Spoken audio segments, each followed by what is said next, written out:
What if the stock market is quietly repeating the same warning signs we saw right before the 2008 financial crisis? Oil is surging, credit problems are starting to appear, and the S&P 500 may have just completed a dangerous pattern that could signal a major market shift. Let's break down what the charts are actually telling us.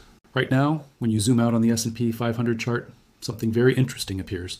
A long-term parallel channel that has guided the market for years. This trend line connects several major lows in the market, including the COVID crash and the bear market lows that followed.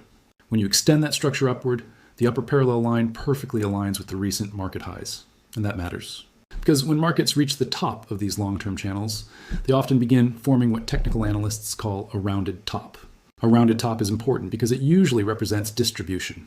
This is the phase where institutional investors slowly sell their positions, while retail investors continue buying dips, believing the market will eventually push to new highs. For years, buying the dip has worked incredibly well.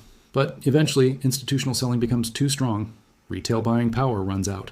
And that's when markets begin their next major move lower. And that rollover may already be starting. Major companies like Microsoft and Meta are already significantly below their all-time highs, a potential early warning sign that the broader market could follow. Now here's where things get even more interesting. If you look back at the period leading into the 2008 financial crisis, you'll notice something strikingly similar. Back then, oil prices were surging dramatically, eventually reaching about $140 per barrel. At the same time, hidden credit issues were beginning to build underneath the surface of the financial system. Eventually, those credit problems exploded when Lehman Brothers collapsed. Now fast forward to today. Oil has recently surged toward $120 per barrel. At the same time, cracks are appearing in the private credit market, which is now a massive multi-trillion-dollar industry.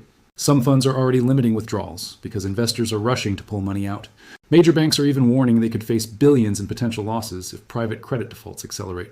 And this combination, rising oil prices and credit stress, looks eerily similar to the early stages of the last financial crisis. Now, does this mean the market will crash immediately? Probably not. Even during major downturns, markets rarely move straight down. In fact, the most likely scenario is that the S&P 500 first finds support and produces a strong relief rally. If that happens, many investors will once again believe the worst is over and that the market will continue higher. But historically, those relief rallies often happen right before the next leg lower. Based on the current chart structure, the next key levels to watch are around 6,100 and eventually near 5,600 on the S&P 500 over the next 6 to 12 months. And if conditions worsen, similar to what happened during the financial crisis, the downside could extend even further. Another major difference between today and 2008 is the level of government debt. Back in 2007, US debt was dramatically lower. Since then, massive stimulus programs and money printing have pushed debt to historic levels. That raises a critical question. If another major crisis appears, can governments and central banks actually respond the same way they did before? Or will inflation limit their ability to rescue the markets again?